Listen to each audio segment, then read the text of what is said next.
Ouais, salut à tous. Salut Jean-Pierre, notre ami Jean-Pierre Schmitt. Salut à tous. Bon, on va attendre quelques minutes avant de démarrer ce webinaire. Merci Nico en tout cas de participer. C'est, Mais avec grand plaisir. On fera un petit tour de salle tout à l'heure pour se présenter. Pour ceux qui ne connaissent pas Nicolas. Voilà, l'idée c'est qu'on est reparti sur le cycle de webinaire à peu près une fois par mois, voire 2 webinaires tous les mois. Adeline, tu peux nous préciser dans le chat quel est le thème du prochain webinaire et la date? Parce que je sais que le prochain webinaire, c'est un webinaire sur toutes vos questions-réponses sur un sujet. L'idée est qu'on lance un nouveau type de webinaire, un webinaire où il y a un thème, vous nous envoyez vos questions préalablement et puis en fait on a des experts qui se loguent pendant le webinaire pour répondre à toutes vos questions, que ce soit des problématiques d'évaluation de devis, chantier, des problématiques de terrain, de résolution d'insectes, de rongeurs. Voilà. Donc voilà, Adeline nous dit le prochain c'est un question-réponse. Donc en fait l'idée c'est que vous puissiez nous envoyer vos questions au préalable. Et même si c'est des questions le jour du webinaire, c'est pas très grave. Ce sera le 5 mars à 17h30. On aura la chance, je pense, d'avoir Vincent Ergen avec nous. Vincent Ergen, qui est notre support technique groupe, voilà, qui connaît bien les rongeurs, qui était au préalable chez un distributeur et donc qui a fait pas mal de terrain. Ouais, il y aura Vincent Ergen, c'est ça. Buenas tardes. Il y aura Vincent Ergen. Moi, je pense que je me loguerai aussi un petit peu s'il y a des problématiques, notamment qui tournent autour de la résistance chez les rongeurs. On trouve pas mal de résistance en ce moment sur le terrain, notamment chez la souris. On a des grosses problématiques de résistance, notamment stockage de céréales. Et donc, il y a une adresse, voilà, Adeline vous l'a filé. Si vous avez des questions particulières, contact@easygroup.fr, que ce soit sur des devis, que ce soit sur l'application de l'interdiction de l'appâtage permanent et les solutions qui s'offrent à nous pour ça, que ce soit sur les problématiques de reconnaissance d'espèces, de résolution de problématiques complexes sur le terrain, de résistance, de choix d'appât, de choix de matière active. Voilà, l'idée, c'est vraiment qu'on puisse être là pour vous pendant 1 heure, répondre un peu à toutes les questions que vous avez sur cette problématique-là. On essaie de prendre un thème. Bientôt, on va, je pense, aborder les thèmes des moustiques, guêpes frelons aussi. On aura la chance d'avoir avec nous, je pense, et je l'ai vu tout à l'heure, Benoît Klein, qui est notre... je salue Benoît, je te salue au passage, qui est notre formateur guêpe frelon chez nous, qui est un référent guêpe frelon. Je vois notre ami Arnaud Brisé. Salut Arnaud, j'espère que tu vas bien. Et donc là, l'idée, c'est vraiment de faire un point avec un spécialiste à chaque fois. Bah, effectivement, on n'a pas la science infuse, donc on va chercher les spécialistes. Et donc là, l'idée, c'est de faire un petit point sur le véhicule du professionnel et notamment une problématique que couvrira Nicolas, qui est plutôt la problématique de quel véhicule, quelle solution d'achat, quelle solution de location, et puis avec un petit point aussi sur les enjeux et la réglementation autour du véhicule, notamment pour tous ceux qui se sont lancés sur notre démarche qualité européenne qui s'appelle le CEPA. Donc, il y a des questions de gestion du dossier client, il y a des questions de processus de traçabilité de vos opérations, il y a des questions autour du stockage. Et donc, à partir du moment où on parle d'équipement de protection individuelle et de stockage de produits, on parle indéniablement du véhicule, parce que le véhicule, quelque part, c'est un peu votre stockage mobile pour la journée. Donc, il y a également des questions dans le CEPA inhérentes à l'organisation de votre véhicule, la traçabilité, les fichiers de sécurité et autres petits points réglementaires qui pourraient vous être reprochés si vous n'êtes pas en règle. Alors, on a peu de retours finalement de grosses problématiques sur le terrain liées au véhicule, à part en cas d'accident. L'autre problématique, c'est que c'est un petit peu opaque, quelle que soit l'entreprise d'ailleurs, et c'est pas vraiment lié aux professionnels, c'est un petit peu opaque aujourd'hui sur toutes les différentes options qui s'offrent à nous pour dire j'ai pas encore la trésorerie suffisante pour acheter une bagnole, je vais faire avec la voiture familiale au départ, finalement est-ce que j'achète, est-ce que je loue longue durée avec une option d'achat ou autre, et puis finalement mon entreprise elle est toute récente, quelles sont les différentes options qui s'offrent à moi pour pouvoir avoir un véhicule professionnel digne de ce nom. Voilà. Donc pour ça, on est allé chercher un des pros aujourd'hui qui a bien roulé sa bosse dans ce sujet-là, qui est un indépendant comme nous, On tient vraiment à cette indépendance et à l'objectivité de l'information qu'on vous apporte. Ça, c'est hyper important pour nous. On n'est pas là pour vous vendre des bagnoles, tout comme vous vendre des produits ou quoi que ce soit. On est vraiment là pour essayer d'apporter une information objective, pour vous rendre autonome ensuite sur les choix de votre véhicule. Alors bien sûr, à la suite de ça, Nicolas restera à votre disposition si vous avez besoin, mais ne vous sentez pas obligé d'acte commercial derrière ce webinaire. C'est vraiment l'idée de faire grandir le métier une fois de plus, en vous apportant de l'information objective. Nicolas, je te laisse la main du coup pour te présenter. Eh bien, écoutez, déjà, merci Romain de me donner cette tribune. Je vais essayer effectivement de vous apporter des réponses liées aux véhicules professionnels. Moi, je suis Nicolas Fragne. J'ai fondé une entreprise qui s'appelle YouLease, qui est effectivement indépendant. Et notre métier, c'est de trouver pour les professionnels la meilleure réponse du marché par rapport à un besoin. Donc, on est toute marque, tout besoin, tout véhicule, tout mode de financement, et on est courtier indépendant. Donc, on va trouver pour nos clients, que ce soit des monopossesseurs ou des gens qui ont plusieurs centaines de véhicules, la bonne réponse sur le marché. Voilà, donc moi j'ai rencontré Nicolas au cours de mes études, qui travaille dans une grande société, et puis qui s'est dit qu'effectivement euh, il y avait probablement la possibilité de monter une entreprise pour apporter la réponse du dernier kilomètre du professionnel, c'est-à-dire les petites flottes, les petites flottes de véhicules. Dans nos entreprises de professionnels 3D, on commence souvent, on est tout seul, on était technicien dans une société, puis on tente l'aventure de fonder sa propre entreprise. Et donc, on part d'une société, d'une voiture de société, souvent qui est la voiture familiale, pour ensuite structurer vers un véhicule professionnel, pour s'orienter ensuite au fur et à mesure de la croissance de l'entreprise. On connaît des croissances rapides dans notre secteur d'activité, c'est des croissances autour de 10% par an. Je vous rappelle simplement les quelques chiffres de la prestation de services 3D en France. C'est un marché qui pèse à peu près 1 milliard d'euros. Et c'est un marché dans lequel le top 10, les grandes sociétés du marché font entre 28 et 30% du volume d'affaires. Ça veut dire que ce volume d'affaires, il est à 70% fait par des petites sociétés, très petites sociétés, souvent moins de 5 techniciens, dans lesquelles la question du véhicule, des véhicules et de la sécurité des salariés se pose assez rapidement. Alors, par le passé, on a fait un petit webinaire justement sur comment bien se couvrir socialement par des assurances quand j'ai une entreprise de 3D. Là, l'idée, c'est de faire un petit focus sur la voiture. Donc là, l'idée, c'est que y a le chat. Si vous avez besoin de poser des questions, on y répond en direct. S'il y a des questions que vous n'avez pas posées et que vous voudriez poser ensuite, vous nous les envoyez par mail. Et puis on y répondra avec grand plaisir avec Nicolas. Je vois que mon truc est bloqué. Non, c'est bon.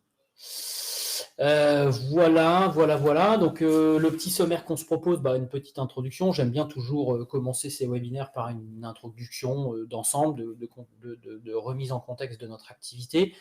Je vous rappelle, donc les quelques chiffres du marché, c'est 1 milliard d'euros de prestations de services, que ce soit du service aux particuliers ou du service aux entreprises. Ça, c'est notre métier en France. C'est fait à peu près par 1600 entreprises. On pense 1600 entreprises aujourd'hui à peu près. Donc, je vous disais, le top 10 représente 30% du volume d'affaires. Donc, ça veut dire que notre milieu, il est très, très atomisé.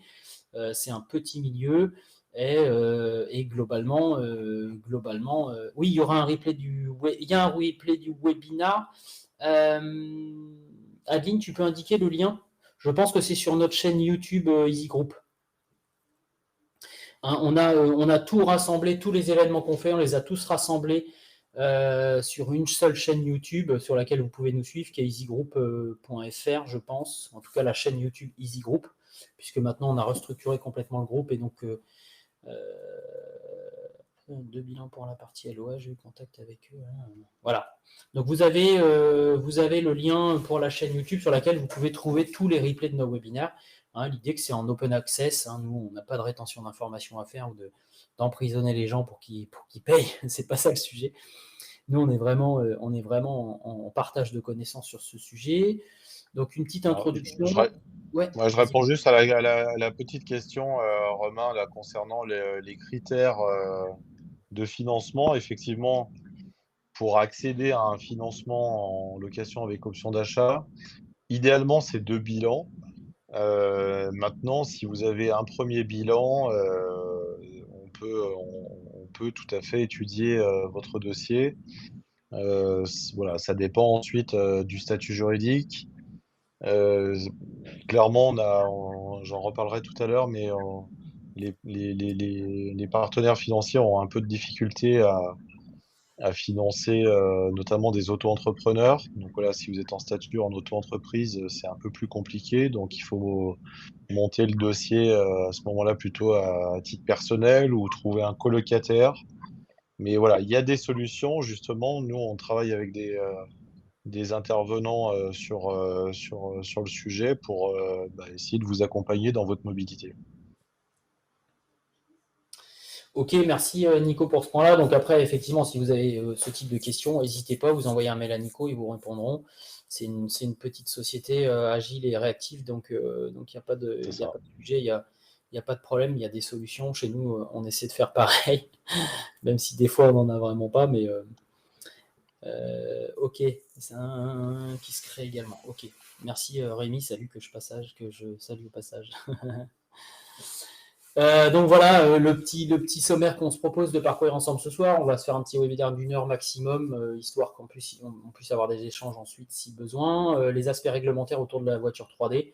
On voit encore beaucoup de professionnels qui sont un petit peu encore à l'arrache avec les véhicules, surtout ceux qui se lancent et en particulier les auto-entrepreneurs. On verra qu'effectivement, aller faire des chantiers avec la voiture avec laquelle on va faire ses courses, ses Super U samedi après-midi, c'est un peu compliqué.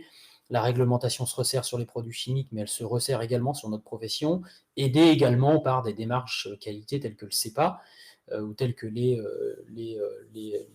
labels ISO et autres, les certifications ISO et autres qui vont tendre à avoir une traçabilité de vos activités et un respect d'un certain nombre de réglementations. On verra que le transport des produits biocides, finalement, la réglementation, elle n'est pas très contraignante par rapport à ce qu'on pourrait appeler des produits phytosanitaires, se dire ce que les agriculteurs achètent pour pouvoir pulvériser dans les champs. Nous, on a une réglementation qui est relativement allégée parce que les produits qu'on utilise sont de moins en moins toxiques. On a de plus en plus de produits de biocontrôle également, donc des produits qu'on pourrait dire alternatifs ou voire complémentaires. Je préfère ce terme de complémentaire. Mais il reste une réglementation qui paraît légère, mais qui peut vous être opposée en cas d'accident de la route, en cas de conflit avec un de vos salariés. Donc c'est important de respecter ce strict minimum autour de la voiture 3D, au-delà des aménagements et des questions de financement qui sont afférentes à l'acquisition d'un véhicule professionnel. Le véhicule, on le sous-estime très souvent, c'est aussi un sujet de visibilité. On verra un véhicule mal rangé en dit long sur vous, un technicien qui arrive débraillé avec aucun vêtement de travail qui permet d'identifier à la société une voiture en bordel. En règle générale, ça inspire pas forcément confiance. Donc pour ceux qui font du service aux particuliers et encore plus ceux qui font du service aux professionnels, on peut tout à fait soigner les vêtements de travail si on ne soigne pas le véhicule, sa propreté et son rangement. Malheureusement, c'est assez défavorable pour les gens qui n'ont parfois que ça pour vous juger, votre arrivée, la ponctualité, la politesse, et puis dans quel état est la voiture, en dit long également sur la manière dont vous pouvez faire votre travail. Et puis ensuite, je laisserai la parole à Nico qui vous décrira plutôt cette partie sur un usage d'une voiture, une solution de financement. Voilà. Donc voilà, en intro, on travaille, j'aime bien le rappeler, sur ces espèces envahissantes. D'ailleurs, j'ai la chance de mener la semaine prochaine, le 20 février au soir à Lyon, une conférence contradictoire avec des protecteurs de ces espèces, de ce qu'on appelle les animaux liminaires. Ce sera à Lyon. Si le cœur vous en dit, vous pouvez venir. C'est inscription libre, c'est gratuit. Ça risque de tanguer un petit peu, je pense. Il J'ai risque d'avoir préparé, de l'ambiance. Ouais. j'ai préparé les chiffres et donc en fait on a les élus de métropole Europe, enfin Écologie Les Verts, on a la fondatrice de Paris Animosopolis qui sera là, des sociologues qui seront là et en fait moi j'ai décidé d'y aller pour défendre ce qui est notre métier, un métier de l'ombre, mais un métier qui fait son taf quand on sait que depuis 5 ans, il y a 30,8 millions de Français qui ont été concernés par au moins une infestation d'espèces nuisibles chez eux. C'est ces chiffres-là que je vais afficher quand je vais en parler. Bon, avec des chiffres comme ça, doublé des chiffres de la CS3D qui montrent que les interventions des professionnels ont explosé depuis 3 ans et je remercie au passage la CS3D pour ce travail de fond qu'il faut qu'on continue, mais je vois qu'Arnaud est là et donc on a un gros travail à faire, à continuer à collecter ces chiffres. C'est hyper important parce que ça légitime complètement notre discours dans des soirées aussi farfelues que ça. Mais bon, pour bien connaître son ennemi, il faut le fréquenter. Donc, je vais m'y coller pour notre profession. Pas de problème, j'y serai la semaine prochaine. Je vous enverrai le replay puisqu'on va filmer, nous, la séance.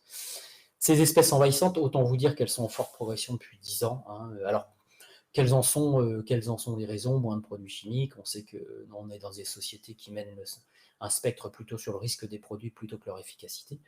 Euh, Aujourd'hui, la mondialisation, une disponibilité alimentaire importante, surtout en ville, on le voit bien, on en a beaucoup parlé lors de la grève des éboueurs, on a été beaucoup critiqué, mais les gens sont contents de savoir qu'on est là à la veille des JO. Pour vous également, pour vous en informer, mais je sais que la CS3D en a informé les professionnels. Les professionnels auront le droit de circuler dans Paris parce qu'on est jugé comme une profession de première importance. Donc les gens seront bien contents de nous trouver quand ils auront des infestations dans leur BNB. Ça, c'est important de le dire et c'est important de faire sortir ce métier qui ne doit pas rester un métier de l'ombre. L'augmentation des cadences de voyage, ça c'est sûr, transport. Et puis le transport, il se fait souvent avec l'homme, on le voit avec les punaises des lits, on le voit avec le moustique tigre, hein. Il y a une grosse problématique moustique tigre, notamment en ce moment. Au Brésil, notamment en ce moment, on a aussi beaucoup de cas de leptospirose à La Réunion, hein, qui sont liés à la non-régulation des rongeurs en ville et puis à ces inondations qui ont eu lieu. Bon, on s'aperçoit que finalement, le contexte est très très favorable aux espèces sur lesquelles on bosse. Alors on peut appeler ça des espèces invasives, envahissantes, des animaux liminaires, peu importe. C'est des animaux sur lesquels on intervient, qui ont un impact sur la santé publique et sur le confort de l'humain, sur lesquels il faut réussir à intervenir de manière propre, professionnelle, et sans impact ni sur le client, ni sur les animaux, ni sur l'environnement. Alors, ça, je le rappelle, mais je pense que si les gens sont là, ils en ont déjà entendu parler. La voiture 3D, c'est un élément à ne pas négliger, c'est un élément de visibilité.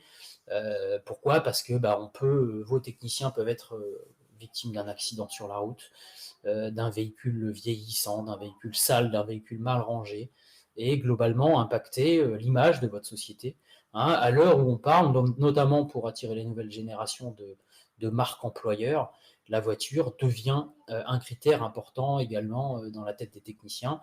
Et globalement, quand on permet à des techniciens de rouler avec des voitures potables, des voitures entretenues, des voitures assez récentes, c'est quelque part un signe de considération pour son équipe, un signe de considération pour son équipe technique, au-delà d'effectivement de mettre à disposition des techniciens tous les équipements de protection individuelle qui sont au dépôt, mais qui vont se retrouver propres ou sales dans la voiture, donc devoir se retrouver dans une voiture organisée à ce sujet, tant sur les produits chimiques, sur les équipements de protection individuelle, le respect des points réglementaires qu'on verra tout à l'heure, voilà, mais aussi le code de la route. Hein. Je sais qu'il y a des sociétés qui proposent des stages de conduite sur glace, des stages de conduite globalement dans le cadre des projets de responsabilité sociale et environnementale des entreprises, proposent effectivement ce type d'action auprès de leurs salariés. Et ça, il faut savoir également le mettre en avant parce que c'est un point important, c'est un point qui est de plus en plus apprécié des clients. Donc la voiture fait, et la qualité de l'approche de la voiture fait également partie de la valeur de votre société. Hein. Donc les aspects réglementaires autour de la voiture du professionnel, ils sont relativement clairs aujourd'hui, même si on n'a pas forcément envie de les entendre et qu'il y a un débat autour de ça. La réglementation de la La réglementation de la route, notamment, et du transport des produits chimiques est relativement claire, hein. Donc, on a un règlement européen qui encadre le transport des matières dangereuses. Ça, c'est toute matière dangereuse, que ce soit des matières dangereuses chimiques, pures et dures, agricoles ou bien biocides. Ça, c'est un encadrement réglementaire assez clair et c'est assez dépendant de la quantité de produits que vous déplacez, mais également du caractère toxicologique de ces produits. Hein, donc ça, c'est complété par un arrêté, puisque toute réglementation européenne est transposée dans les droits du pays. Donc là, chez nous, c'est transposé par un arrêté transport de matières dangereuses sur le sol français, complété par le code de la route, et puis complété par les recommandations de l'INRS. L'INRS, c'est l'Institut national de la recherche scientifique. C'est elle qui évalue le caractère de dangerosité des molécules qu'on transporte. Donc en fait, la voiture des professionnels 3D, elle est caractérisée par un croisement de réglementation entre le transport des matières dangereuses, le respect du code de la route, qui est inhérent à tout conducteur en possession de son permis de conduire, et puis au caractère toxicologique des produits qu'on transporte. Donc ça concerne les produits chimiques en fonction de leur tox, et puis les produits phytosanitaires. Mais quelque part, les produits phytosanitaires, ils sont toujours transportés en plutôt grande quantité, puisqu'on a en général des grandes surfaces à traiter, c'est le cas des agriculteurs. Ça ne concerne pas les biocides, puisque en fait, on a souvent entre les mains des produits finis en moindre quantité, ou bien des produits à diluer, quasiment prêts à l'emploi. Donc cette réglementation, elle s'applique beaucoup moins parce que le caractère toxique des produits est dilué par le fait qu'on transporte des produits qui sont quasiment prêts à l'emploi. Et puis, on a simplement des recommandations de transport par transposition des phytos. Aujourd'hui, la gendarmerie et globalement la DRIR, hein, et la direction départementale de la protection des populations s'appuie sur ces recommandations de transport phyto pour évaluer la manière dont le transport des biocides est fait et en faire des recommandations. Donc, ce qu'il faut retenir pour le transport des produits biocides, alors pour le transport des produits biocides, je vous rappelle, les produits biocides, on en a 23 TP, hein, donc TP c'est type de produit 23, et nous, dans nos opérations, on est concerné par 3 grands types de produits. Les produits désinfectants, hein, donc TP3, TP4, TP5, en fonction des endroits où on utilise ces désinfectants. Les raticides, TP14, les insecticides, TP18. On pourrait avoir en marge les TP19, que sont les attractifs et les répulsifs, par exemple à insectes, mais comme c'est des produits qui sont très peu toxiques, on part du principe qu'ils ne rentrent pas sous le coup de la réglementation biocide en termes de transport. Donc en fait, on est simplement concerné par je transporte un pulvé avec de l'insecticide, ou j'ai un bidon d'insecticide concentré, j'ai un saut-bloc raticide, des pâtes raticides, des pièges dans le même carton, et puis globalement des gels blattes, hein. Et puis de la poudre insecticide pour les frelons et les guêpes, avec une canne, ma combinaison guêpe-frelon, j'ai tout dans la voiture parce que je pars pour la semaine. Voilà. Globalement, c'est ça notre activité, et donc il y a quelques règles à observer autour du transport de ces produits biocides, même si globalement le risque est quand même jugé faible par rapport au transport de phytosanitaires. Il convient quand même d'appliquer ces règles, et notamment la possibilité de connaître la nature des produits transportés lors d'un accident et d'être sûr qu'on n'expose pas le conducteur en cas d'accident, et puis qu'on n'en met pas partout dans l'environnement. Hein, ça, c'est vraiment les 3 piliers qui sont respectés dans cette réglementation. Hein. Donc, c'est des règles de base qui sont, quelle que soit la nature du produit transporté. Donc, en fait, ça, c'est une réglementation transposée des produits phytopharmaceutiques pendant le transport agricole. Ce qui est important, c'est la section 14. La section 14 précise que tout véhicule qui transporte des produits classés dangereux doit contenir les fiches de données de sécurité de manière papier ou de manière dématérialisée. Hein, aujourd'hui, la gendarmerie notamment accepte quand on présente des FDS sous forme dématérialisée, c'est-à-dire sur une tablette. Hein, pas forcément désormais obligé d'avoir le bon classeur avec toutes les FDS à jour dans le classeur, une version dématérialisée suffit. Hein. Et donc après, pour les produits biocides, il y a un certain nombre d'exemptions, hein, en fonction parce qu'on part sur des quantités limitées de produits. Et donc c'est votre cas dans la majeure partie des situations. C'est exempt pour les fabricants et les distributeurs de produits qui transporteraient des produits biocides en grande quantité pour aller d'un entrepôt ou d'un lieu de fabrication à un autre, et qui là sont plutôt soumis à la réglementation phytopharmaceutique pour le transport agricole. Donc nous, on est des quantités comprises entre 330 et 1 tonne, 330 kg et 1 tonne, c'est-à-dire qu'on est exempté en partie de cette réglementation. Attendez, parce que ma souris, il déconne. Là. Hop.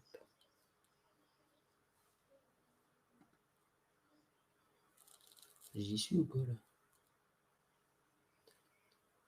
là C'était ça.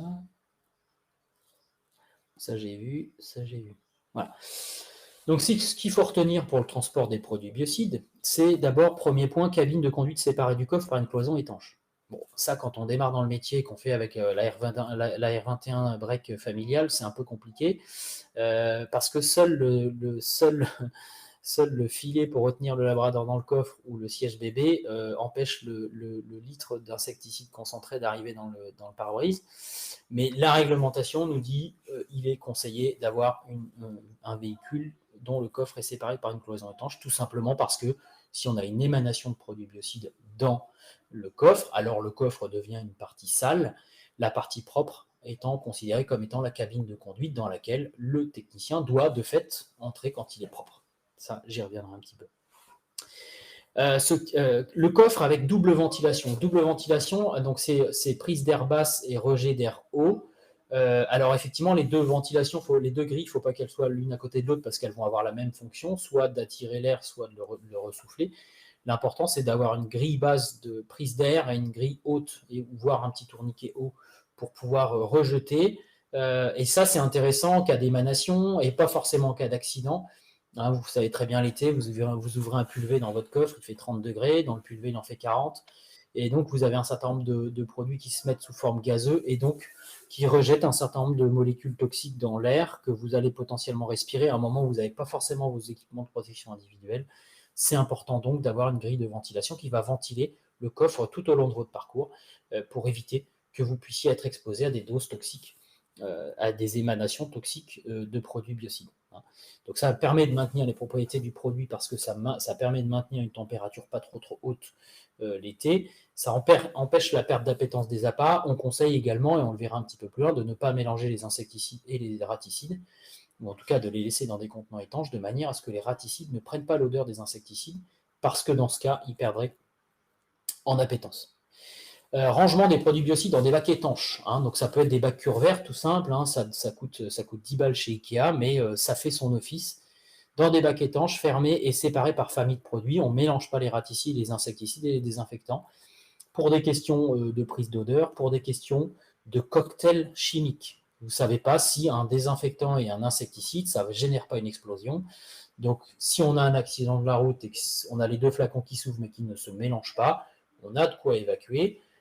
Mais par contre, effectivement, pas de mélange fait que on n'a pas de risque de cocktail chimique. On ne sait pas prévoir la réaction chimique endothermique, exothermique, donc production de chaleur notamment, de deux composants dont on ne connaîtrait pas la nature. Ça évite également les déversements. Donc empêcher les déversements, il y a par exemple des valises jumbo qui existent, donc qui peuvent être scellés dans le coffre et qui font leur office de maintenir les liquides qui se déverseraient. Et donc utiliser des produits couteaux suisses comme la Kautrine W250 et son Easy Doser. Ça veut dire qu'on peut se passer également d'équipements très sophistiqués si on va vers des produits prêts à l'emploi. Ensuite, rangement des EPI sales dans un autre contenant que les EPI propres. Alors, c'est pas si évident que ça parce que notamment il y a le point. Alors, Muriel, c'est une bonne question. Tes produits liquides, s'ils sont dans un bac en plastique, tu n'as pas forcément besoin d'avoir un bac de rétention dans le fond. Donc, tu peux aller sur un véhicule professionnel classique, équipé avec des bacs mobiles. Par contre, tes bacs, il faut qu'ils soient sanglés. Il ne faut pas qu'ils bougent dans le coffre. Et donc, à partir du moment où ton bac fait office de rétention de liquide, tu n'as pas forcément besoin que ton véhicule soit le bac de rétention. Donc, dans ce cas-là, ce n'est pas forcément requis. Donc les EPI sales dans un contenant autre que les EPI propres, normal. Pourquoi? Et notamment, on a le cas du masque à cartouche, du masque à cartouche qu'on met propre et qu'on ramène dans le coffre sale. Ça veut dire qu'on le remet dans son contenant, il va devoir faire l'objet d'un lavage, mais pas mélangé avec potentiellement des cartouches propres. Donc les contenants comme la valise jumbo peuvent être utilisés pour stocker les EPI souillés. Utiliser également des sacs hydrosolubles qui permettent de tout mettre directement dans les lave-linges. Ça, c'est une petite astuce qui est assez intéressante. Si les combinaisons sont réutilisables, dans ce cas-là, vous les mettez et vous savez qu'elles doivent faire l'objet d'un lavage et vous ne mélangez pas les pinceaux entre ce qui est sale et ce qui est propre. Protégez vos EPI, ça c'est notamment vrai, vos EPI mais aussi votre matériel, c'est vrai par exemple pour ceux qui font de la guêpe et du frelon, et je pense que Benoît ne me contredira pas. Utilisez un maximum les housses prévues pour ranger les EPI, c'est être garant en installant un coffre métal ventilé sur accroche attelage sur votre véhicule perso, on est dans les clous. Normalement oui. Normalement oui, si en fait il faut partir du principe qu'il faut que tu aies suffisamment de rangement pour tes EPI, que tes EPI propres soient séparés des EPI sales, séparés des produits qui eux-mêmes raticides, séparés des insecticides et des désinfectants. Si ça, tu arrives à le faire dans une cellule, non pas dans le véhicule, mais sur le toit du véhicule ou sur une boule, il n'y a pas de raison qu'on puisse te dire que tu ne respectes pas la réglementation. Il y a juste un problème le jour où tu roules l'hiver, ça veut dire que tu ne peux pas thermoréguler ton enceinte, alors que dans un coffre de véhicule, tu peux le faire. Donc attention aussi au changement de composition des produits en cas de forte chaleur ou en tout cas de température très basse. Ça a un impact également sur la mise en solution possible des produits. Donc utiliser les housses, ça c'est hyper important. Et puis les points restants, ce qu'il faut retenir, ce qui est important, c'est une trousse à pharmacie dans le véhicule, notamment avec un rince-œil. Un rince-œil et une source d'eau claire. Donc il existe aujourd'hui, vous ne prenez pas la tête, vous êtes sûr de tout avoir avec le rince-kit par exemple, ou des trousses à la pharmacie qui sont toutes prêtes. La FDS de tous les produits à bord, format digital ou papier, comme je vous le disais tout à l'heure, un extincteur, alors c'est pas obligatoire mais c'est conseillé. Et puis le véhicule n'est pas un lieu de stockage, c'est un lieu de stockage transitoire. Donc ça veut dire que votre mec il part pas sur le terrain avec 2 mois de produits dans la voiture. Ou en tout cas, on voit aussi un certain nombre de professionnels qui mettent des glacières dans leur voiture pour éviter le changement de composition de leurs produits l'été, par exemple. Valise Jumbo, je dirais à Nicolas ou à Olivier qui vous envoie ça. Tu prends la question, Adeline, et puis on renverra un mail à tout le monde avec. Alors, bon, voilà, ça c'était essentiellement les points réglementaires. Maintenant, point de visibilité pour votre entreprise. Qu'est-ce qu'attend de nous un client vis-à-vis du professionnel? C'est une attente verbale. Il a un certain nombre d'attentes, il ne connaît pas notre métier, il a un problème, en général, sinon vous ne vous aurez pas appelé. Contrairement à des entreprises avec lesquelles vous pouvez avoir des contrats, avec un certain nombre de passages fréquents sur les sites. Lui, il a un problème et potentiellement, vous êtes le sauveur et vous allez lui résoudre son problème. Et donc, il va s'attacher. Déjà, il vous a cherché en grande partie sur Internet. Il vous a trouvé si vous étiez bien référencé. Et puis, il est allé voir vos avis. Vous n'avez que des bons avis parce que les mauvais, vous les avez fait retirer. Et ça, on connaît tout ça. Alors, nous, on ne le fait pas, mais j'en sais qu'il y a un certain nombre de professionnels qui le font. Et donc, votre client, il va avoir une attente vis-à-vis de vous, une attente verbale. Est-ce que vous êtes poli? Est-ce que vous êtes discret? Vous avez un certain nombre d'hôteliers aujourd'hui chez qui vous intervenez, ou de restaurateurs qui vont vous dire « Ouais, bon, la voiture devant le resto à midi moins le quart, c'est pas cool.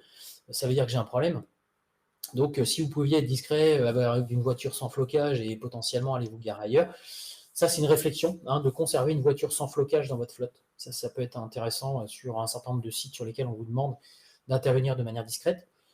Vous communiquez pour éclairer sur les méthodes que vous avez utilisées et les risques associés. Aujourd'hui, on nous dit est-ce que vous pouvez tuer des bestioles avec du bio? Bon, oui, aujourd'hui, on vit dans une société dans laquelle 80% des gens vivent en ville, qui pensent que la sardine est un poisson sans tête qui vit dans l'huile. Donc, globalement, ces gens-là, ils vont attendre de vous une solution miracle qui fait tout sans faire de mal à personne. Donc, ça n'existe pas. Et donc, il faut vraiment éclairer. Je dirais comme en médecine, on éclaire le patient. On éclaire le client sur les méthodes qu'on va utiliser, le résultat attendu, et puis comment il va pouvoir voir que vous avez été efficace, les modes opératoires et les protocoles que vous avez utilisés, et puis comment je mesure l'efficacité, et j'explique la démarche que je vais mettre en œuvre. Les attentes non verbales, est-ce que vous êtes propre sur vous? Est-ce qu'à 8h15 du mat, vous sentez la sueur? Ça, c'est des points, moi-même, ça m'arrive quand j'ai des artisans qui viennent chez moi, je me dis, oui, ça fait 3 jours qu'il ne s'est pas lavé.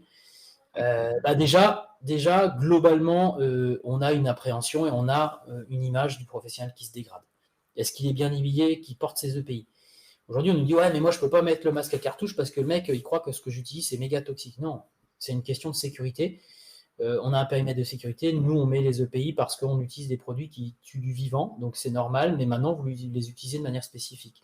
Donc c'est logique que vous portiez vos EPI, et par ailleurs il y a un délai de réentrée qui fait que le produit aura normalement disparu quand la personne va réintégrer son logement. Et puis la voiture, est-ce qu'elle est propre extérieurement, est-ce qu'elle est rangée à l'intérieur, et puis est-ce qu'elle est reconnaissable. Alors, au détail près, effectivement, de ce que je viens de vous dire sur les voitures banalisées, c'est important que les gens identifient votre entreprise au logo, qu'ils voient bien que c'est le même logo que, que la société par laquelle ils ont reçu le devis. Et puis, vous êtes reconnaissable par vos habits de travail, mais vous devez être également reconnaissable par votre véhicule. Voilà. Ça, c'est important. Voilà, j'ai à peu près fait le tour. Rapidement, je te laisse la parole, Nico, sur la partie critères d'acquisition de la voiture.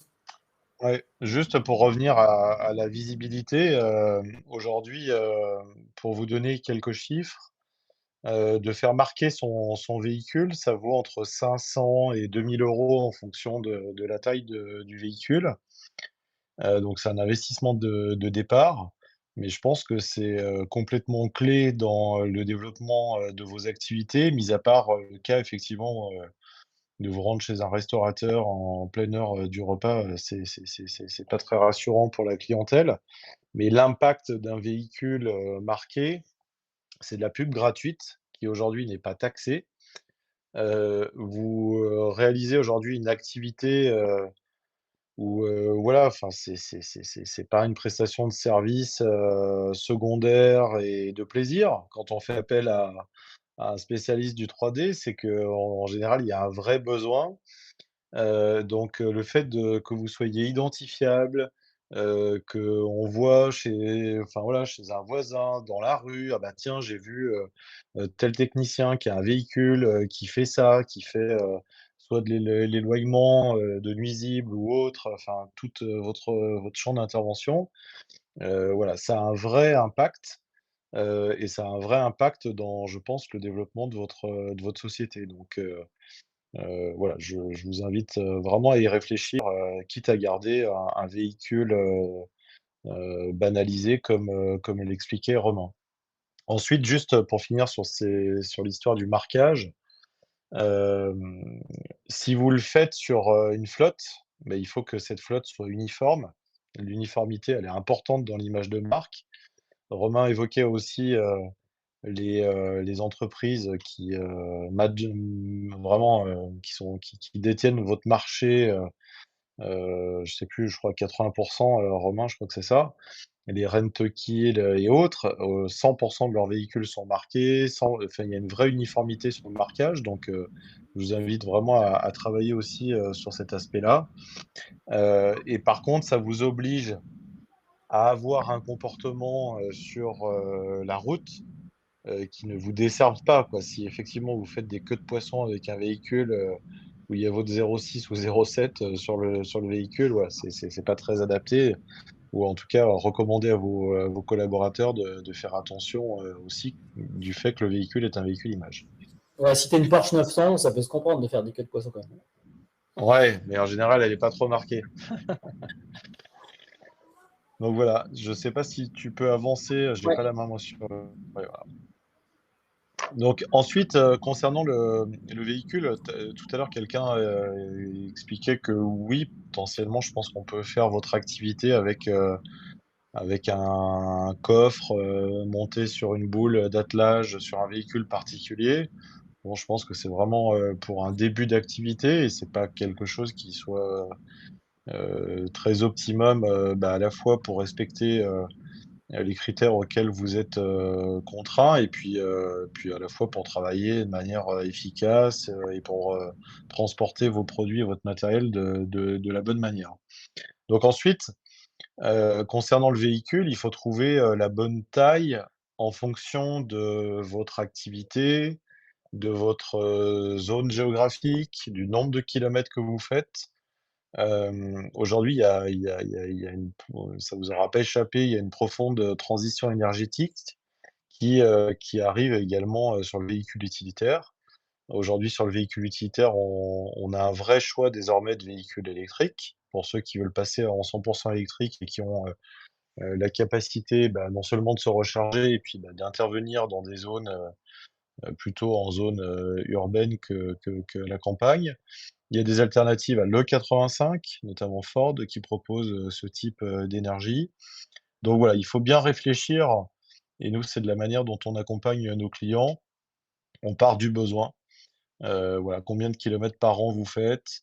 Où est-ce que vous intervenez?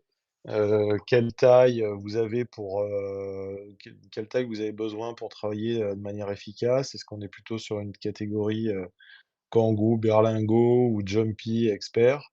Voilà, on part, vraiment, en fonction de ça. Il y a pas un véhicule, idéalement adapté pour votre métier. Ça dépend vraiment, des usages et des besoins de chacun. Évidemment, les ZFE vont devenir de plus en plus, contraignantes dans toutes les zones urbaines, à venir. Donc voilà, nous on est en région, lyonnaise, mais voilà, sur Paris, vous avez vu que les choses vont devenir très, très, très compliquées. Donc voilà, là aussi, c'est important de bien l'avoir en tête. Si vous achetez un vieux utilitaire catégorie 3, sur le bon coin, bon, vous allez peut-être pas le payer très cher, mais c'est peut-être pas une superbe idée si, dans un an, vous pouvez plus l'utiliser puisque vous pouvez plus intervenir, chez vos clients, avec ce véhicule-là. Donc là aussi, en fonction des zones dans lesquelles vous êtes, évidemment, on vous accompagne, pour trouver, le bon véhicule. Et puis ensuite, il y a effectivement tout le sujet du financement.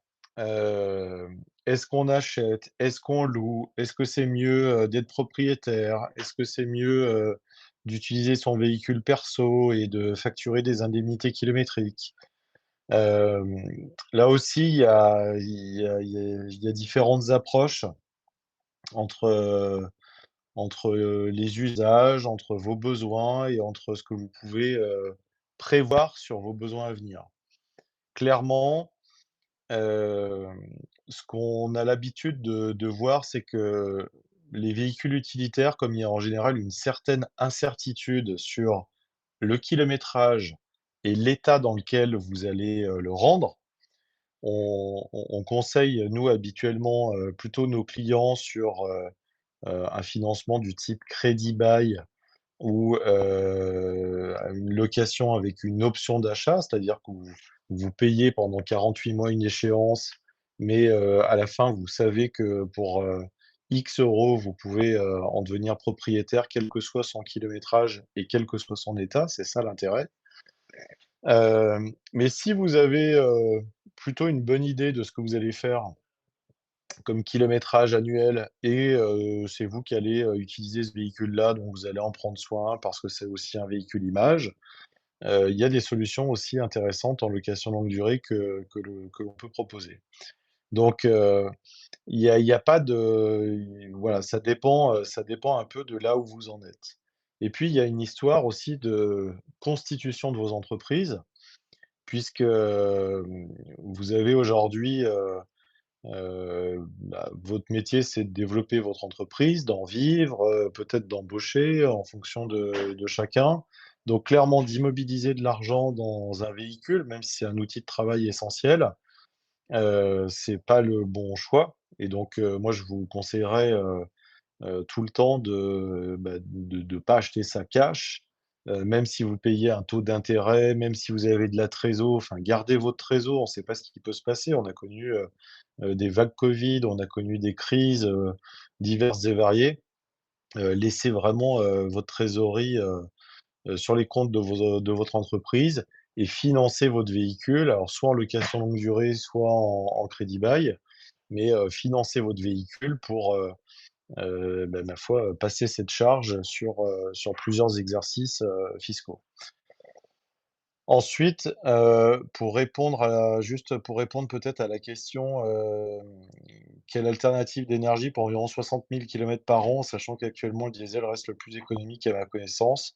Oui, le véhicule, le diesel reste le plus économique. Après, pour répondre à cette question, enfin nous aujourd'hui, on a deux typologies. Enfin, les très gros rouleurs, ils passent pas par des solutions hybrides.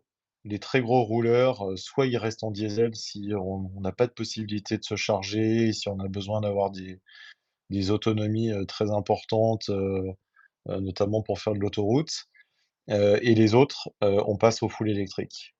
Parce que le full électrique, bah, du coup, on peut vraiment enquiller beaucoup de kilomètres.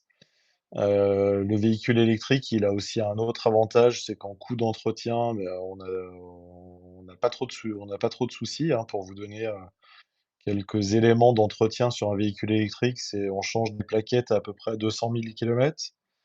Il y a pas de révision, coûteuse, il y a pas de fluide, il y a pas, il y a pas de donc voilà, le véhicule électrique, c'est vraiment, je pense, une autre réponse, pour les très gros rouleurs. Et après, bah, concernant la batterie HS, je rebondis sur la question suivante. Aujourd'hui, il y a un taux, d'efficience des batteries qui est complètement, dingue, qui est très fort. Nous, on a monté d'ailleurs une deuxième société qui s'appelle Backlease et qui reconditionne des véhicules électriques pour les remettre en location.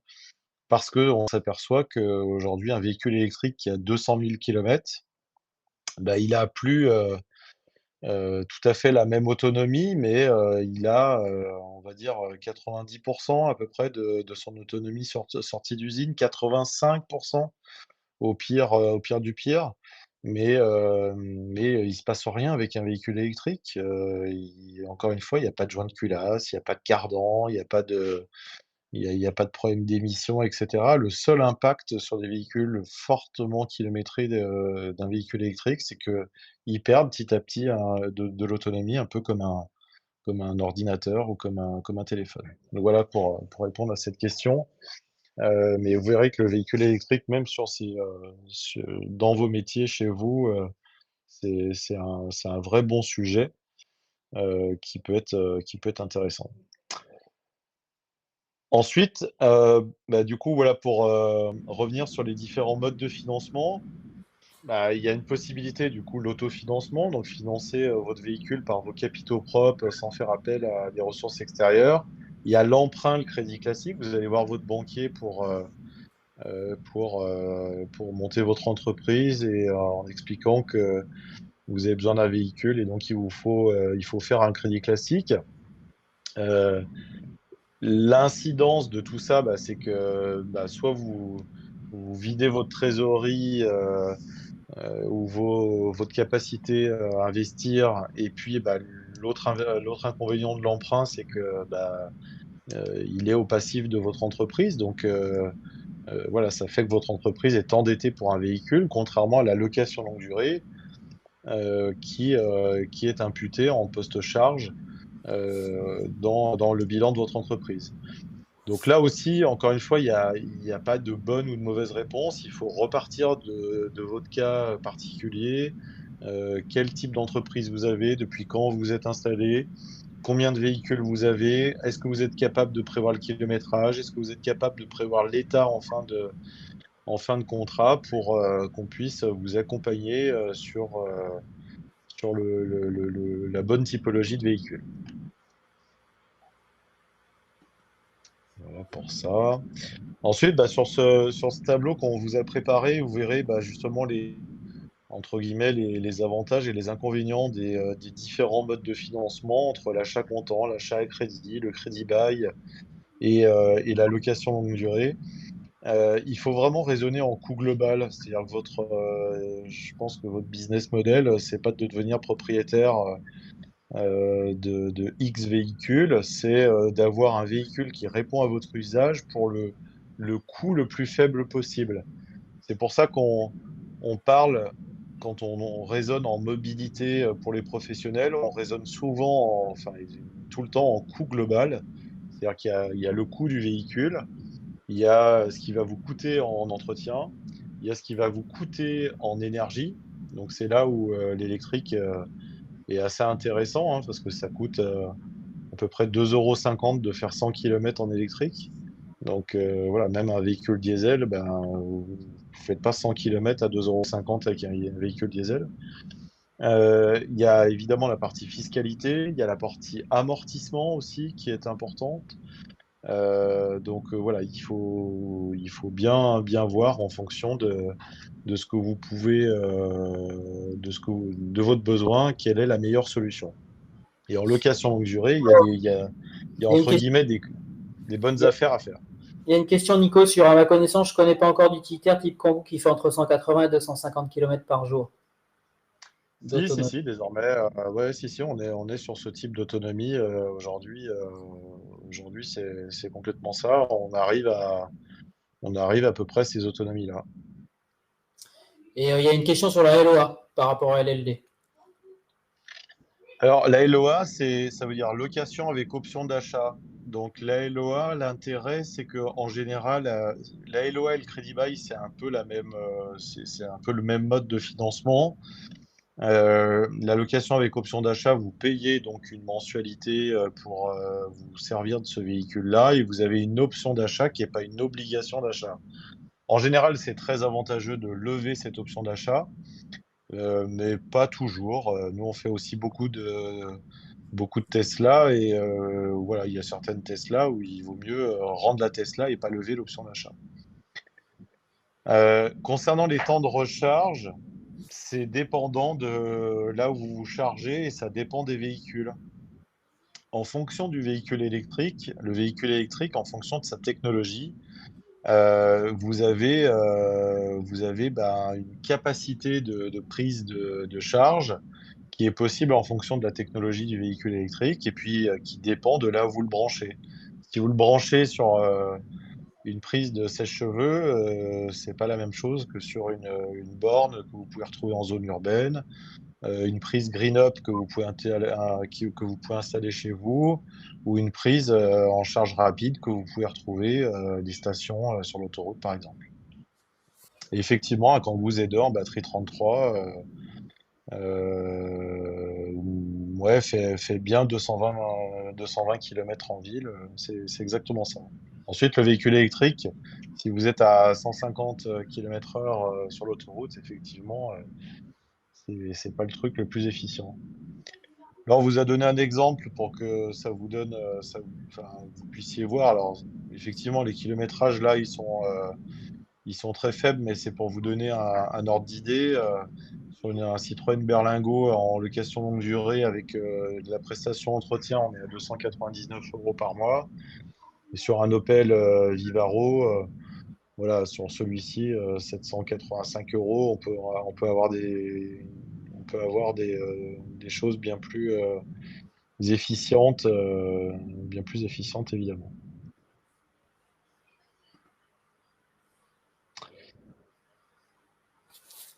Ensuite, on voulait vous parler d'aménagement. Ça te va si on continue comme cela, Romain? Vas-y, vas-y, Nico. Euh, Donc, Romain vous en a parlé du coup de cloisons étanches, de double grille, de bacs d'étanchéité, bacs de ramassage. Euh, voilà, nous on a plutôt l'habitude de travailler avec le leader du marché sur les aménagements intérieurs de véhicules qui s'appelle SD Service, qui est partout en France, pour lequel bah, là aussi on est en capacité de composer le véhicule en fonction de votre besoin pour que il soit aussi voilà, qu'il soit aussi un véhicule image pour vous quand vous allez chez des clients et que vous ouvrez l'arrière de la boutique, que vos clients ne prennent pas peur avec les restes des derniers clients et ben, un véhicule tout en bazar avec plein de produits. Euh, donc là-dessus, voilà, eux, ils ont des propositions entre guillemets préformatées pour les gens de votre profession et on peut évidemment les adapter. Je crois qu'il y a un slide suivant avec un exemple, je ne sais plus. Ouais, bon, là c'était sur la partie image. Vous voyez que bah là on a accompagné un de nos clients qui avait des très très vieux véhicules. Et donc, on a entièrement changé les véhicules et on a changé aussi l'image des véhicules de cette association qui est en région lyonnaise et qui fait de la réinsertion d'emploi là, sur des gens qui interviennent sur des sites des sites, divers sites sur la région Rhône-Alpes. Et effectivement, la directrice, elle nous disait, en fait, avant, elle avait souvent des coups de fil de signalement où on pensait que c'était des manouches qui intervenaient le long d'une rivière ou sur un parc et autres. Et je l'ai vu récemment enfin voilà, elle est enchantée de l'impact d'image et à la fois, bah, elle a plus ce genre de coup de fil. Et puis l'adhésion des collaborateurs où ils sont fiers désormais bah, de porter les couleurs, d'avoir des véhicules qui sont bien équipés, à la fois à l'intérieur et en termes d'image. Donc voilà, Ouais, je voulais sur cette rebondir aussi partie-là. sur un truc, Nico. Aujourd'hui, on a fait un petit point sur les accidents du travail également dans notre secteur d'activité. Il faut savoir que, au-delà de l'aménagement, effectivement, par SD, donc, il y a une question sur le coût moyen de l'aménagement, mais je laisserai Nico répondre ensuite. C'est qu'il faut savoir qu'un accident du travail sur deux, c'est un technicien qui monte dans son véhicule et qui se tord la cheville en descendant. Donc en fait, ce qui est important, c'est que l'aménagement, ça doit être à la fois quelque chose qui fixe les choses dans le véhicule, qui fixe les produits et autres, qui donne une image et une impression de rangement à l'intérieur, mais qui également évite le plus possible le technicien de monter dans le véhicule avec des tiroirs, de manière à ce qu'il reste au sol en dehors de véhicule et pas se tordre la cheville, parce qu'un arrêt de travail, c'est de la production en moins dans vos boîtes. Hein, sachant qu'en France, un technicien, il produit entre 100 et 150 000 euros par an. Bah, tout ce temps-là, il est perdu. Et donc, l'aménagement, c'est aussi une considération pour le technicien, pour l'image que ça reflète pour lui, pour l'image pour la société, mais également pour la prévention sociale des accidents du travail. Hein. Oui, c'est exactement ça. Sur le slide suivant, je crois qu'il y a un exemple d'aménagement. Non, c'est pas. Bah, désolé, on l'a peut-être supprimé, mais effectivement, l'ergonomie de l'aménagement, il est clé dans les aménagements sur lesquels on a travaillé avec SD Services. Notamment, vous avez un double plancher. Ce double plancher, il est assez malin parce qu'il vous permet bah, de stocker justement toutes les petites bestioles sympathiques que vous pouvez ramasser. Enfin, voilà, il y a des choses qui sont assez intéressantes. Et effectivement, en termes de coût, ça va de, je dirais, 1500 à 3000 euros à peu près en fonction de la taille du véhicule utilitaire, des sangles et Sans des là. différentes options que vous voulez. Florian nous dit 1900 hors taxe pour un aménagement vraiment sur mesure. Quoi. Ouais, voilà, exactement. Donc, voilà, nous, on a entre guillemets, des kits qui sont prédessinés avec SD Services. On a deux tailles de véhicules. On a la taille type Kangoo Berlingo et la taille type Expert Jumpy, qui sont les deux véhicules les plus utilisés pour les gens dans votre profession. Et c'est ça globalement entre 1500 et 2005, 2008, 3000 en fonction des différentes options que vous pouvez utiliser. Mais là aussi, enfin, il y a l'image extérieure et puis je pense que l'aménagement intérieur, c'est vraiment clé à la fois dans le bon stockage des produits, dans évidemment la sécurité pour vous et pour vos collaborateurs, et pour la productivité, parce que si vous savez où tout est bien rangé, bah, ça sera plus efficace. Donc voilà, bah, on a à peu près fait le tour de la problématique. Si vous avez des questions, n'hésitez pas à les lancer dans le fil de discussion, pas de souci. De toute façon, le replay il sera en ligne. Et globalement, pour conclure, ben, critères pour une bonne acquisition de sa voiture professionnelle 3D, c'est bien sûr mettre des bons produits avec un bon aménagement et une belle voiture à un mec qui n'est pas formé, ça n'a pas de sens. Hein, c'est effectivement, ça fait longtemps qu'on milite pour ça. Alors, former chez nous ou ailleurs, il n'y a pas de sujet. Je préfère effectivement que les gens soient formés chez nous. Hein. Je ne vous le cache pas, mais je ne suis pas chauvin. Donc en fait, la bonne formation, sortie biocide, mais aussi formation technique, c'est-à-dire aller au-delà des aspects réglementaires, c'est ce qu'on voit avec la voiture. L'aménagement, c'est pas obligatoire, mais on voit que c'est un gain de productivité, c'est également un gain d'image, c'est également c'est un gain de considération pour son tech, un gain également de valeur pour sa marque employeur, ça c'est super important. Je vous rappelle juste qu'on est dans une profession qui est une profession tendue. On manque de techniciens, on estime qu'on manque entre 6 et 7 000 techniciens en France en ce moment, sur à peu près les 25 000 qu'on compte. Bon, potentiellement, tout ça, c'est des sujets qui peuvent aller dans le sens d'une marque employeur renforcée, La formation fait partie, les bons produits et le matériel. On s'aperçoit que le produit, c'est rarement plus de 5 à 7% de la facture que vous êtes capable de faire à votre client. Donc, ce n'est pas un sujet de coût, c'est plutôt un sujet d'investissement pour mettre le meilleur matériel dans les mains de son tech.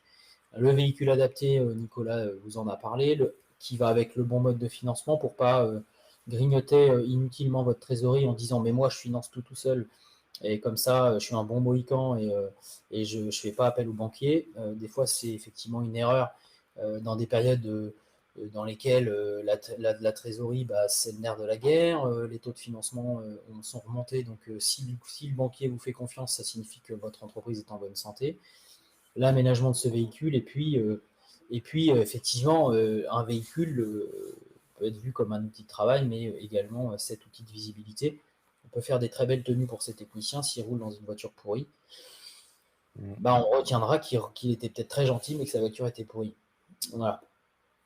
Vous pouvez écrire le leader du marché niveau aménagement. Ah, ça, je sais C'est pas. la société SD Service. La société SD Service. Après, ils sont un peu de partout. Ils interviennent aussi pour les grands intervenants là, sur votre marché.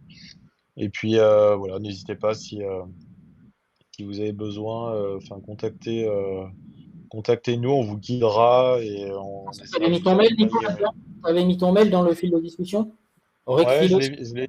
ouais, je l'ai mis, mais je vous le remets. Vous pouvez écrire à lispro@ulysse.com, voilà, qui est Corentin en première ligne, et d'autres en fonction des demandes, mais qui sauront vous accompagner et vous dire bah, voilà ce qu'on peut faire. Ou là, si vous êtes auto-entrepreneur et que vous avez 3 mois d'activité, bah, voilà, quelle est la bonne solution pour vous?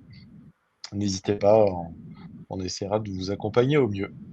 Et puis, si vous avez toute question concernant plutôt le côté formation, certibiocite, c'est formation technique, accompagnement CEPA, hein, même chose, ou audit de site, résolution de problématiques techniques sur le terrain, c'est @easygroup.fr, puisqu'on a changé maintenant toute la dénomination du groupe.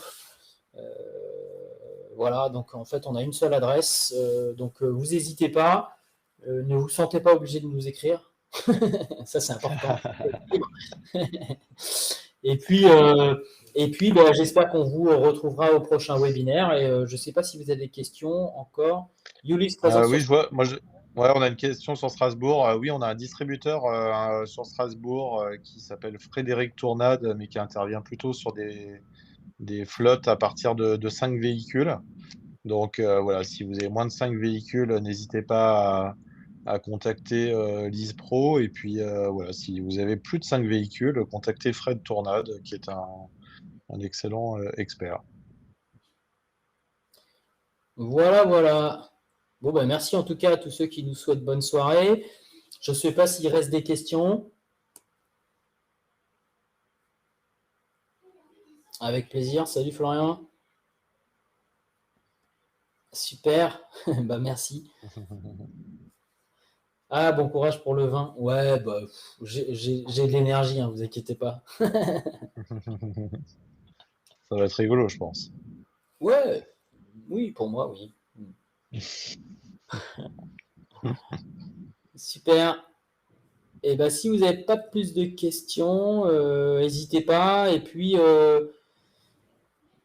des distributeurs de produits nuisibles physiques. Alors, les distributeurs en France, ouais, je vous nomme les noms. Globalement, on a Ansystex, Armosa, Lodi, Killgerm, qui on a d'autres, et Dialux. Globalement, c'est les principaux distributeurs. Gamme Vert. Alors, Gamme Vert, c'est un distributeur de produits pour les particuliers. Hein, ce n'est pas un endroit où vous pourrez acheter des produits dédiés aux professionnels. Là, globalement, je vous ai mis les 5 distributeurs principaux, avec un distributeur en parallèle qui distribue que des solutions naturelles qui s'appelle Biosinov. Voilà, donc globalement, et puis un distributeur de solutions essentiellement de raticides, mais qui lance une gamme d'insecticides qui s'appelle Lifatec. Voilà. Donc là, vous avez à peu près, voilà, Killgerm, je l'ai mis. Vous avez à peu près les distributeurs de solutions, sachant que nous, on ne distribue pas de solutions, on n'applique pas de solutions, nous, on est juste centre de formation et d'accompagnement des professionnels sur la formation certifiée aussi de formation technique et de l'accompagnement CEPA. Donc, n'hésitez pas à nous écrire pour ça également, ou pour toute autre question inhérente au sujet, hein, sachant que nous, on ne distribue pas de produits. Hein. Ça, c'est important de le préciser. On est complètement indépendant vis-à-vis des distributeurs, donc, et nous le resterons. Bon, merci en tout cas. C'était chouette de vous retrouver. Adeline, tu nous rappelles la date du prochain webinaire? C'est le. On a dit que c'était combien? On espère vous retrouver rapidement le 5 mars à 17h30. Ce sera un webinaire essentiellement questions-réponses sur les rongeurs. Donc, envoyez-nous des questions sur contact@easygroup.fr. Et puis, globalement, on sera un plaisir de vous retrouver. Toutes les questions qui vous passent par la tête, il n'y a pas de questions bêtes, pas de questions idiotes. On est là pour partager ensemble entre professionnels. C'est gratuit, comme d'habitude. Et on fera une com bientôt sur LinkedIn. Donc, suivez EasyPest sur LinkedIn et sur EasyPest, on publie tout, quoi. Voilà. Donc, n'hésitez pas. Toutes les questions sont les bienvenues. Ça permet d'enrichir la communauté, de s'affiner sur un certain nombre de sujets. On n'a pas la science infuse, donc si on a des questions auxquelles on ne sait pas répondre, on vous le dira. Enfin, sur les rongeurs, normalement, on est à peu près armé. Mais il y a toujours des situations dans lesquelles on se fait un peu déborder, donc n'hésitez pas. Voilà. Merci à tout le monde. Merci à tous. Reste à vous souhaiter une bonne soirée. Et puis, je vous dis au 5 mars, alors venez nombreux, ça nous fera plaisir de discuter rongeurs. Bonne soirée. Bonne soirée, à bientôt, au revoir.